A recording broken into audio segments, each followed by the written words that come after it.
everyone, RogueGold here. Welcome back to the Division 2. And today, it has been about a week since the anniversary update dropped in-game, and so I think it's high time that we take a look at the other new exotic that got released with this update. We already did a full video and breakdown on the return of the Big Alejandro, but now I want to turn our focus to the not-returning, all-new exotic backpack called the Harrier Pride. I have a lot of mixed feelings on this one. That's kind of the theme of this video. On the one hand, when I read this thing's talent on paper, I was stoked, right? It's got really strong bonuses, it has good synergy with my favorite exotic weapon in the game, the Eagle Bearer, and as some of you may have already seen, there are plenty of videos out there on YouTube where people are seeing big success with this, so it's not a matter of if it has the potential to be viable or not, it is. But after doing some testing myself, I think this item suffers a lot in terms of talent comprehension, readability in combat, and UI integration. In many ways, it is honestly quite similar to how I felt when the Birdie's Quick Fix backpack released, right? It's super strong, but it just needed a pass on its description and function to mirror that description. Fortunately, that exotic was able to get that, and it is now an easy to use item that sings in both PvE and PvP. So by the end of this video, maybe you will agree with where I'm coming from. Maybe you think it's fine as is, but I'll walk you through it nonetheless, and you can let me know your thoughts. If you enjoyed this one and you want to stay looped for all things Division 2 coming up, then be sure to subscribe. A huge shout out and thank you to our channel members. As always, your continuous support keeps videos like these rolling out, which I'm so appreciative of. Thank you. But without further ado, let's jump into it. Before taking a look at the item itself, I wanted to very quickly cover how you can pick one of these up. The Harrier Pride, as you can see right here, is rewarded at tier 41 on the Anniversary Event Pass. This is your one and only guaranteed source of getting one. You can see you get both the item as well as the reconfiguration blueprint. The only source for the reconfiguration blueprint is from this tier. That said, you also have a chance to get the Harrier to drop in one of the Anniversary caches, as you can see right here. You get a bunch of these along the way as you gain through the event pass. You also are awarded them at different bundles as you go through the event journey. So either grind the caches out or get to tier 41 and you will have yourself a copy of the Harrier Pride. But here is the item itself. You'll notice right off the bat that it comes with 3 core attributes to compete with both the Ninja Bike and the Memento. Because of that, it has no minor attributes, you just get the 1 mod slot. But what we really care about down here is the talent, and that's what I want to get into with all of this. It's called Rebalance, and it says getting kills and hitting enemies 3 times builds red stacks. Each stack provides 0.5% weapon damage. Getting hit 3 times builds blue stacks. Each stack provides 0.5 damage resistance. Upon reaching 80 stacks in total, lose all stacks and receive a separate bonus of 0.5% damage resistance per red stack and 0.5% weapon damage per blue stack until the next time the stack cap is reached. Okay, already a lot I want to break down here. To start, the idea behind the talent here, even though it may take you a minute to understand the verbiage, that's not the problem, right? You shoot to get more damage, you get hit to take more damage, and then eventually those kind of flip and provide you bonuses for the other one. That's why initially I was quite excited for this thing. It pairs pretty well with the Eagle Bearer because you get a headshot kill, you get even more damage resistance, so pair the two up, you're going to be even more tanky, be dishing out a lot of damage, it's great. But immediately, one of my gripes with this item is that you have to either shoot or get hit 3 times to get 1 stack. To me, that just seems like a kind of unnecessary condition that makes this more complicated than it needs to be, right? If we back out here and I go to shoot one of the targets here, don't mind my my armor. I was doing some testing before this. But if we start shooting, I shoot once, I shoot twice, like you can slowly see that red bar filling up. But when I look at that at a glance, I don't know how many stacks I have because it's not tracking per bullet I shoot. It's every 3 that I shoot. And so again, in the intro, I mentioned combat readability. That automatically makes it a lot harder to use. I think about an item that I love using a lot, and that's the Catharsis right here. If I go to build up some stacks with the Catharsis, which requires me to get hit, oh, I need kits. Okay, well, there we go. I at least reset my armor. But if I go to damage myself, you can see that bar at the bottom start to fill up. That is Catharsis's talent. And just due to the way that this game works, I can read that very well because I know that every tick of damage I get from any source is going to give me a stack. Meaning that bar is about, what, 2/3, 75% of the way full. That just makes it much more predictable for me to know when that talent is going to pop. It's almost there, and there we go. I get the healing cloud. But if we switch back to the Harrier Pride here, it's just a lot more difficult, right? In the middle of combat, whether you're in PvE, PvP, I don't care. It's way harder, especially for the damage reduction stacks, to be able to look at that and say, oh, I know how many more times I need to get hit before that's going to proc. because for whatever reason they made it so that you need to get hit 3 times just to get 1.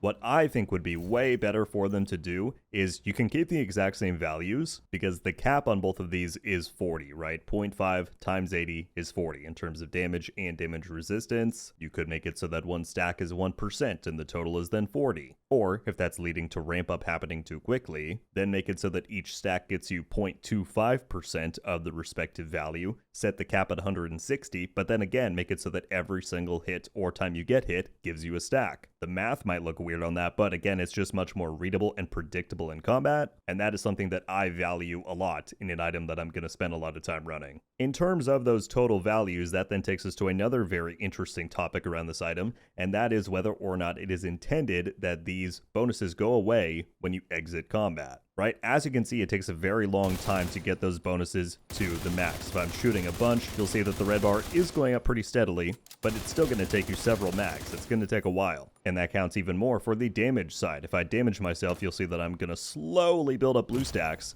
And it would be, much more effective if I was standing in the middle of a group of enemies, but that's going to take you a good amount of time to get that to the maximum. But here's the thing. Once you build all these up, and I run out here to exit combat, I'll give it a second to reset, and I go back in, they're gone. Most people are assuming that this is the way it is supposed to work. The talent doesn't specify one way or the other, but that again automatically drastically reduces how viable this can really be compared to something like the Memento, which has it built in so that you get to keep those stacks for a certain amount of time out of combat. So is there a world where it would make more sense to set the total maximums for these a little bit lower? Let's say maybe you keep the 0.5% per stack, but each stack is gained for 1 hit or 1 time getting hit, but then you set the maximum to 40, right? So it's a quicker ramp up, it's a lesser bonus, but then you can actually make more use of it when you're in those combat engagements. That's just a thought, less of an issue for me, but still another aspect to this that just feels a little bit weird. But then we get to what is probably my biggest gripe with this. Now, I have to imagine that this is either a bug or something that just didn't get properly implemented, but if we focus in on that last paragraph of the talent, it says upon reaching 80 stacks in total, right? So you've built up either your complete weapon damage bonus or your damage resistance bonus. Those stacks are basically consumed, and you receive a separate bonus that gives you those same values, but for the opposite one. So you get hit a bunch, you consume that, and then you get a weapon damage bonus, or you continue shooting, you consume that, suddenly you have DR. But that is a separate value and bonus from the stacks that you can continue accumulating once you have consumed 1 full stack. The problem, though, is that this is not represented in any way on the UI, and that makes it incredibly difficult to really recognize at a glance what is happening and what point of the process you're in while you're in the middle of a gunfight. So I'm going to sit over here and damage myself for probably several minutes to get myself to this point. As you can see, it takes a long time.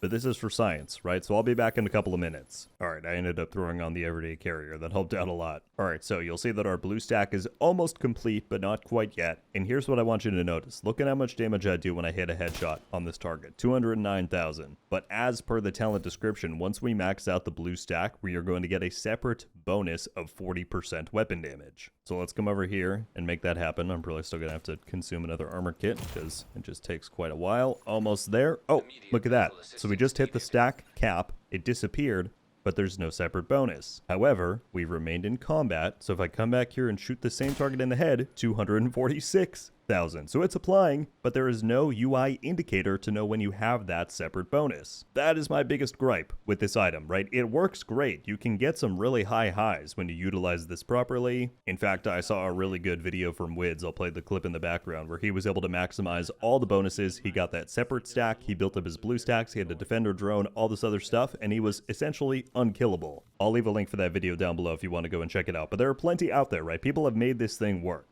But because the UI seems incomplete, because the readability of the talent in combat is kind of difficult, right, compared to a lot of other exotics that we have, and because there's just so much going on, I think that leads to a pretty abrasive experience with the Harrier Pride here. And so, for those reasons, I don't know how much I'm going to be using this, even though on paper, it should be an item and a talent that fits right within my niche and my playstyle. So, there you have it, everybody. That is a preview and some of my thoughts on the new Harrier Pride Exotic backpack. It's got potential, right? It absolutely does. I just hope that the team might be able to do a pass on it to make it a bit more smoother to use, more enjoyable. In the meantime, though, I would love to know all of your guys' thoughts on this item. If you've already used this thing in-game, what do you think about its implementation? Do you see some of the same problems with it that I do in terms of simply using it? Or do you just look past those and say, hey, this is very strong once you get those bonuses ramped up? Or if you're just kind of watching from the sidelines, you've seen this video, you've seen a few others on YouTube, what are your thoughts? Does it need work? Is it good as is? Let me know. I'll be very curious to hear what all of you are thinking. That's going to do it for me today, though. Thank you all so much for coming by and watching. I'll catch you back soon, but until then, RogueGold. Ow. Oh! We just got a Ravenous! Haha! I might not be friendly. Let's go. Coming to the Division 2. Let's go! And